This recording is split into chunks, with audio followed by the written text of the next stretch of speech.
There are things your body remembers that your mind never recorded. The way your mother smells when she hugs you, the exact weight of her hand on your back, the sound of her breathing in a dark doorway when she checks on you at night, thinking you are already asleep. You do not think about these things. You do not have to. They are just part of what it means to be known by someone who loves you. I lost that when I was 6 years old. Not gradually, not through argument or time or distance. I lost it in 2 days. 2 days I cannot account for. 2 days that left no memory in me at all, only a gap where a piece of my life should be. And when I came back from those 2 days, my mother looked at me the way you look at a photograph of someone, recognizing the face, but feeling nothing behind it. It was summer. My grandmother's farm, about an hour from the nearest town. I was sleeping in a large room with 4 other children, my brother, 3 cousins. The adults were in the house. Everything was the way it always was. Warm air, cicadas, the smell of dry grass coming through the window screen. I went to sleep that night. That is the last thing I remember. When my grandmother came to wake the children the following morning, my bed was empty. My shoes were gone. The clothes I had worn the day before were gone. No sound had woken anyone. No door had opened that anyone could recall. I was simply not there. They searched with dogs. Neighbors came. Police were called.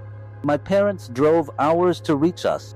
The search lasted 2 days, and in 2 days they found nothing. No footprints leaving the property. No broken fence. No trace of a 6-year-old boy walking out into the dark. And then, about 12 miles away, 2 hunters found me in the woods. I was not dirty. I was not hungry. I was not afraid. I was holding a book. The clothes I was wearing were not mine. They were several sizes too small, fitting strangely, like something pulled from a different child's drawer. The shoes on my feet were not the ones that had gone missing. My shoes were found later, back at the farmhouse, sitting exactly where they should have been. Nobody could explain any of it. But this is not the part that stayed with me. The book I was carrying was filled with photographs, not images of strangers, photographs of people I knew, my neighbors, my extended family, friends from the nursery I attended, faces I could have named, every one of them. But according to the police report, which I did not read until decades later, when my nephew obtained the old files, I could name them, but I could not describe them. I knew who they were. I did not know anything about them. As if someone had loaded the names into me without the memories attached. When the police interviewed me, I told them I had been at a school. I was 6. I was too young to be in school. They noted this. I told them there were other children, that we all slept in the same room, that we were taught rules, that we were shown photographs of our families and told they were coming soon, that the people in the book were people I would need to know. The investigators did not know what to do with this. Neither did my family. That was the first part. The second part is harder to say out loud. When I was brought back to my grandmother's house, the farm dogs would not come near me. They had to be caged because of how aggressively they reacted. These were animals that had known me for years, animals I had fed and played with. They looked at me like I was something wearing the right shape, but the wrong smell. And my mother did not believe I was her son. She was not hysterical about it. She did not scream. She simply became cold and quiet, in a way that never went away. She pointed to my left ear, where I had carried a birthmark since the day I was born. She said it was gone. She tried to make the police believe her. She demanded they keep searching. 2 years later, my youngest brother was born. He carried the birthmark, in the exact location my mother said it had been, on me. She never stopped asking, quietly, over the years, not accusatory, something worse than accusatory, genuinely curious, the way you might ask a stranger who looked like someone you had lost.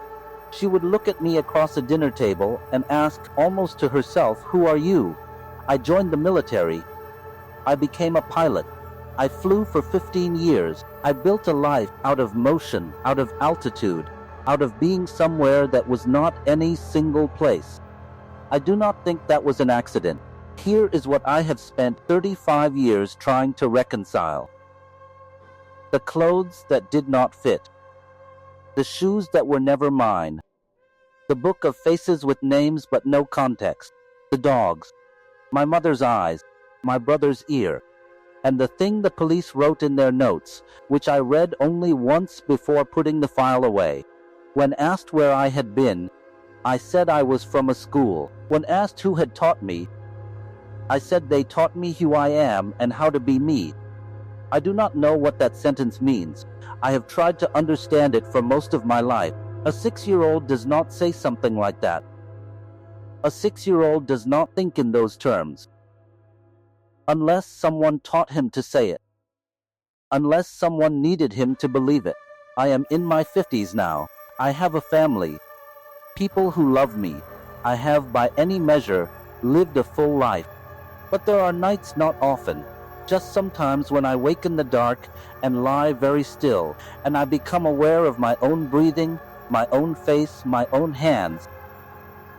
And I think about what it would mean if the thing those hunters found in the woods was not the same thing that went missing. And I think about the boy in that book. The boy whose name I knew, whose face I knew, who was told by someone somewhere in those 2 missing days that his family was coming soon. I have never found any record of him. I have never found the school. I have never found an explanation for the gap, or the book, or the words I spoke to the police, or for the look on my mother's face every time she saw me for the rest of her life.